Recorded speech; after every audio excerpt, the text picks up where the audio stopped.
तर एखादा समजा कारखाना आहे, तर तिथलच्या आजूबाजूच्या शेतकऱ्यांचा ऊस असतो, तर मतदानाला त्या ठिकाणी ज्यावेळेस सामोरं जावं लागतं शेतकऱ्याला, तर शेतकऱ्यावरती दडपण आणतात की आम्हाला मतदान करा तर आम्ही तुमचा ऊस नेऊ, तर तुम्ही सभासद राहाल. हो, अशा प्रकारचं दडपण कारखान्याच्या जी इलेक्शनमध्ये होतं ही गोष्ट खरी आहे, परंतु ते कारखान्याच्या जी इलेक्शनमध्ये होत नाही, तर भारतामध्ये जेवढे इलेक्शन होतात ग्रामपंचायतपासून लोकसभेपर्यंत ह्या सर्वच निवडणुकामध्ये मतदारांवर दबाव आणला जातो.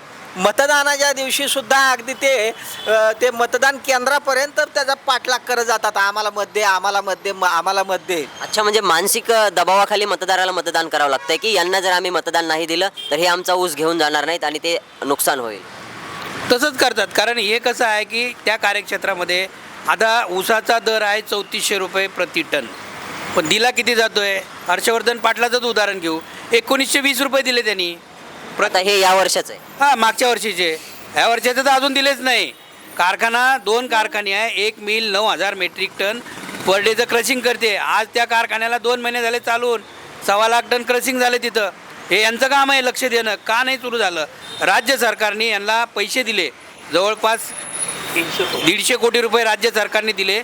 मी स्वतः शेतकरी संघटना शेतकऱ्यांचा प्रतिनिधी म्हणून आम्ही राज्य सरकारला सांगितलं की शेतकऱ्यांच्या संस्था अडचणीत असतील तर त्या ठिकाणी तुम्ही पैसे दिले पाहिजे.